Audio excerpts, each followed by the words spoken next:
मरीज पहुंच रहे हैं। डेंगू के फैलने की वजह से लेकर बताया जा रहा है कि गढ़गौरी अस्पताल के अधीक्षक डॉक्टर हर्षवर्धन ने खास बातचीत की हमारे सहयोगी प्रशांत यादव से। प्रदेश में डेंगू के मामले लगातार बढ़ते ही नजर आ रहे हैं। बात करें राजधानी जयपुर की, तो राजधानी जयपुर में भी पिछले कई दिनों में जो डेंगू के मरीज हैं उनके आंकड़ों में लगातार बढ़ोतरी देखने को मिली है। और इसी पर बात करने के लिए हमारे साथ सीनियर डॉक्टर हर्षवर्धन मौजूद हैं, इनसे बात करेंगे। सर, डेंगू के मामलों में लगातार बढ़ोतरी देखने को मिल रही है, क्या कहना चाहिए? देखिए, डेंगू के पेशेंट्स सितंबर अक्टूबर 2 मंथ्स ऐसे होते हैं जहाँ पर बढ़ते हैं, बिकॉज बारिश के मौसम में जब पानी इकट्ठा होता है तो साफ़ पानी में ये अपने अंडे देते हैं, लार्वा होता है, उसके बाद में मॉस्किटो डेवलप होता है। तो अमूमन अगर ये देखा जाए पूरा प्रोफाइल फॉर लास्ट 10 ईयर्स का, तो उसमें ऑलमोस्ट एवरी ईयर जो है वो पेशेंट डेंगू के आते हैं, क्योंकि मॉस्किटो तो बॉन्ड करेगा। जहाँ तक मच्छर बॉन्ड डिजीज डेंगू का बढ़ने का सवाल है, उसमें थोड़ा बहुत ऊपर नीचे होता रहता है। लेकिन इस बार भी जैसे मैं मेरे हॉस्पिटल गढ़गौरी हॉस्पिटल का लेता हूँ, तो उसमें हम देखते हैं कि पिछले महीने यानी कि सितंबर में हमारे पास में 9 पेशेंट्स थे जो पॉजिटिव थे और वो सारे रिकवर करके गए। तो एज सच बहुत ज़्यादा एक जंप देखने को नहीं मिल रहा जहाँ तक मेरे अस्पताल का सवाल है। मगर सर, फिर भी है जो कहीं ना कहीं है, जैसे ही सीजन आता है या मौसम बदलता है तो डेंगू के मामले लगातार आते हैं। उसको देख करके किस तरीके से जो है डेंगू से बचाव के लिए हॉस्पिटल और प्रशासन किस तरीके से तैयार है? देखिए, डेंगू से बचाव के लिए ये मल्टी लेवल अप्रोच है। इसमें नॉट ओनली डॉक्टर्स बट इसमें कम्युनिटी इन्वॉल्वमेंट है, इसमें नगर पालिका का इन्वॉल्वमेंट भी है, और इसमें जो डिजीज सर्विलेंस को देखते हैं उनका भी इन्वॉल्वमेंट है। सर, बताओ, हमें देखना पड़ेगा कि जो रूट ऑफ द कॉज है उसको अपने देखना पड़ेगा। Root of the cause is that कि जो मॉस्किटो है वो बॉन्ड कर रहा है और पनप रहा है पानी के अंदर, तो पानी का सोर्स जो है उसको हमको ख़त्म करना पड़ेगा। अगर एक एक घर अपने आसपास के सोर्स को ख़त्म कर ले तो काफ़ी हद तक हम लोग जाके उस पर कंट्रोल कर सकते हैं, क्योंकि मच्छर पनप ही नहीं पाएगा। अगर मच्छर पनपता भी है तो उसको ख़त्म करने के लिए डिफरेंट जो भी सॉल्यूशंस यूज़ किए जाते हैं नगर परिषद से, नगर पालिका से, तो उन सबको उनका एक्टिवली इन्वॉल्वमेंट होना चाहिए। तो उसको लार्वा को वहीं के वहीं अपन ख़त्म करते हैं। लार्वा से अगर नहीं होता है ख़त्म, मच्छर बनता है, तो मच्छरों को ख़त्म करने के लिए फॉगिंग और अदर मेजर्स लिए जा सकते हैं, जो कि अगेन दूसरे डिपार्टमेंट का रोल आता है। और इसके बाद में जो पेशेंट्स हमारे पास आते हैं, अर्ली स्टेज में आते हैं पेशेंट्स, तो वो फास्ट रिकवर कर जाते हैं। लेकिन सपोज कुछ पेशेंट्स कॉम्प्लिकेटेड स्टेज में भी आते हैं, लेकिन वो भी रिकवर करते हैं। जहाँ तक मैं हम लोग जो क्लिनिकल पेशेंट्स देख रहे हैं, वहाँ तक सवाल है कि इस साल जो डेंगू का प्रोफाइल हमें देखने को मिला उसमें कॉम्प्लिकेशन बहुत ज़्यादा नहीं है, ब्लीडिंग भी बहुत ज़्यादा नहीं है, और मल्टी ऑर्गन डैमेज भी इतना ज़्यादा नहीं मिल रहा, और पेशेंट सारे रिकवर ऑलमोस्ट करके जा रहे हैं।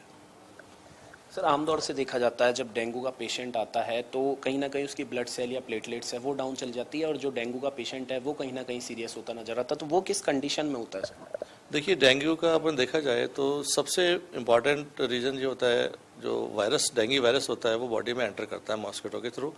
तो जब वो वायरस एंटर करता है तो उस वायरस को फाइट करने के लिए ब्लड सेल्स वो एक्शन में आते हैं। ये आंकड़े हम जनरली जो लेते हैं टर्शियरी सेंटर या जो अपेक्स इंस्टीट्यूट होता है वहाँ के लेते हैं। अपेक्स इंस्टीट्यूट पर जो पेशेंट होते हैं वो ऑल पूरे पेरिफेरी से वहाँ पर सर्कुलेट करते हैं।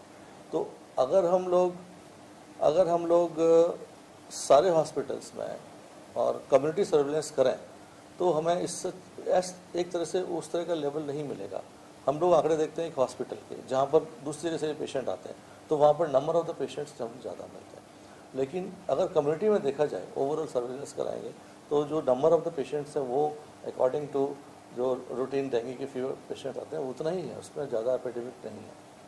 तो नंबर ऑलमोस्ट उतना ही क्या, जैसे हम मेरे हॉस्पिटल में गढ़गौरी हॉस्पिटल का यहाँ तक सवाल है, सितंबर में हमें जो कंफर्म पेशेंट थे डेंगू के वो 9 पेशेंट्स थे टोटल, वो सारे ठीक होकर गए हमारे यहाँ से। और अक्टूबर में हमारे पास 4 पेशेंट्स थे केवल, और they are all recover very well. They are not, मतलब जो सीरियस कोई पेशेंट नहीं हुआ, सारे रिकवर किए अभी तक। डेंगू, इनफैक्ट इसको हम डेंगू कहते हैं हमारी लैंग्वेज में। डेंगू एक आरएनए वायरस जनित और मॉस्किटो बॉर्न डिजीज़ है, जो कि एडिस मॉस्किटो के नाम से ये बाइट करने से फैलती है। और इस बाइट की, इस मॉस्किटो की खासियत ये होती है कि दिन के समय ज़्यादा बाइट करता है। तो स्पेशली तो इसमें बाइट करने के पर डिपेंड करता है कि कितने नंबर ऑफ मॉस्किटो वहाँ बाइट किए, डेंसिटी ऑफ मॉस्किटो कितनी है। अगर डेंसिटी ऑफ मॉस्किटो बहुत ज़्यादा है तो तो उस एरिया में बीमारी बहुत जल्दी से बनती है। जहाँ तक इसके सिम्टम्स का सवाल है, फीवर सबसे इंपॉर्टेंट होता है, बॉडी एक होता है, मल्टीपल और पेशेंट टू पेशेंट डिपेंड करता है कि किस तरह के फीवर होते हैं। और सबसे इंपॉर्टेंट जो इसमें पैरामीटर्स होता है उसको प्लेटलेट्स डाउन होता है। प्लेटलेट्स अगर क्रिटिकल स्टेज पर नीचे डाउन हो जाते हैं तो उसमें हमें रिप्लेसमेंट की जरूरत पड़ती है। जहाँ तक इस बीमारी से बचने का सवाल है, इसमें हम लोग मल्टीपल लेवल टारगेट करते हैं। मॉस्किटो को पनपने न दें, एक टारगेट। दूसरा, मॉस्किटो को बॉडी के अंदर में टच नहीं करने दें। और अगर सपोज बीमारी हो जाती है तो उसको प्रॉपर तरीके से हम लोग ट्रीटमेंट करें। तो 3 लेवल टारगेट इसके अंदर होता है। मॉस्किटो, जैसे कि ये मॉस्किटो एक साफ़ पानी में पनपता है, तो जितने भी वाटर सोर्सेज होते हैं घर के आसपास उन सबको ख़त्म कर दिया जाए, वहाँ पर पानी को इकट्ठे नहीं होने दिया जाए, तो उसमें हम लोग इस तरह का एक कर सकते हैं। उसके बाद में अगर मच्छर वहाँ पनपता भी है तो उसको लार्वल स्टेज में ही अपन डैमेज कर दें। तो लार्वल स्टेज में डैमेज हो जाएगा तो वो मॉस्किटो के अंदर कन्वर्ट नहीं हो सकेगा। इसके बाद में मच्छर अगर आता भी है तो उसको प्रोटेक्शन हम करें कि घर के अंदर एंटर ना करें, और एंटर करता भी है तो अपनी बॉडी के अंदर वो बाइट ना कर सके। तो और इसमें सबसे इम्पॉर्टेंट है कि आप जैसे सोते हैं उस समय तो एक मॉस्किटो नेट्स होते हैं उनको यूज़ कर सकते हैं, और मॉस्किटो रिपेलेंट्स होते हैं उनको यूज़ कर सकते हैं। जहाँ तक पेशेंट्स का आने का सवाल है, इस बार भी और काफ़ी दूसरे सीजन्स की तरह बहुत ज़्यादा नंबर नहीं है मॉस्किटो का, बहुत ज़्यादा नंबर डिजीज़ का नहीं है। जो रूटीन पेशेंट आते हैं उसी तरह के जैसे एपिडेमिक अब कहते हैं वैसा अभी समय नहीं है। इसके साथ साथ में दूसरी बीमारियों के पेशेंट्स लाइक मौसमी बीमारियों के पेशेंट भी साथ साथ में आ रहे हैं, जैसे जुकाम खांसी है, और माइल्ड फॉर्म ऑफ ओमिक्रॉन जो अभी चल रहा है वो भी काफ़ी पेशेंट्स अभी देखने को मिल रहे हैं घर में। मोस्ट इम्पॉर्टेंट जो है जुकाम होता है, खांसी होती है, थोड़ी देर फीवर रहता है कि उनके लिए, और पेशेंट 3 से लेकर 5 दिन में ठीक हो जाता है। तो ये सब हमें एक कंबाइंड तरह का अप्रोच जो डिजीज़ का प्रोफाइल है वो देखने को मिल रहा है। लेकिन सबसे इम्पॉर्टेंट ये है कि जो डेंगू फीवर है इसको हम बिल्कुल प्रिवेंट कर सकते हैं।